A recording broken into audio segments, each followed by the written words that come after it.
DC Comics has seen its fair share of awkward heroes and villains, not all of which grew popular with fans.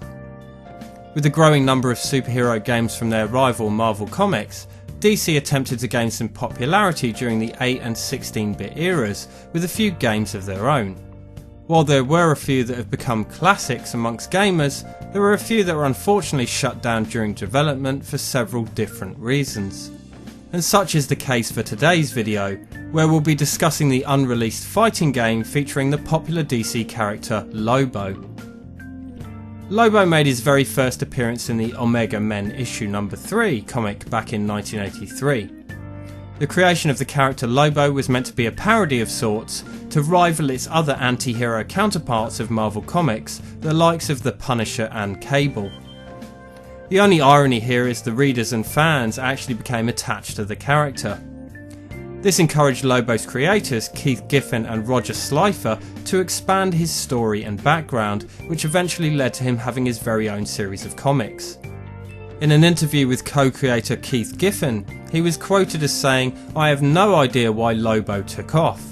I came up with him as an indictment of the Punisher Wolverine hero prototype, and somehow he caught on as the high violence poster boy.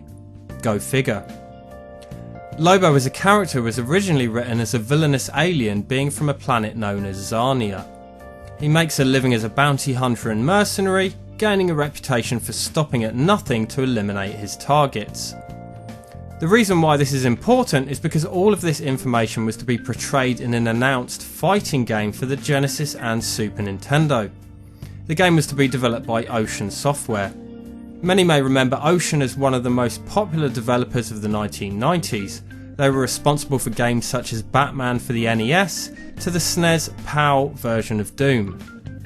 With Rare's massive hits Donkey Kong Country and Killer Instinct showing the potential of pre-rendered graphics for the SNES, it was decided that Lobo would also use this graphical style. The game was to be released winter of 1996 on a 24 megabit cartridge. While not much is known about the development of Lobo, the game did receive a good amount of press. Issue 84 of Nintendo Power, released in May of '96, was probably the most in-depth look at the game that we received. It covered a number of different things, including a few of the characters featured in the game, along with their special moves and how to perform them. A few of the characters mentioned other than Lobo himself were Kringle, who was a sadistic version of Santa Claus, a mass murderer named Lou, a thief and assassin named Shaola, a wanted gang member named DeNitro, and finally a superhuman interstellar cop named Dox. It's unknown if there were any other planned characters for the game, but each of the known characters has 4 special attacks, except for Lobo, who had 5. Aside from normals and special moves, the fighters also received the finishing move treatment, the likes of Mortal Kombat's fatalities.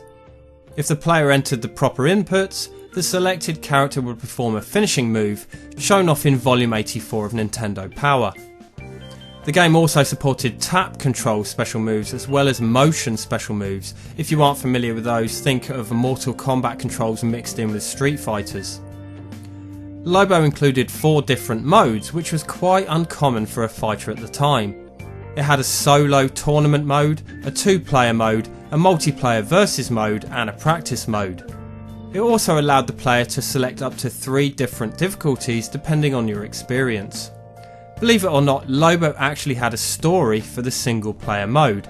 It revolved around Lobo destroying his home planet, and as rehabilitation, Dox drafts him into the interstellar police known as Legion.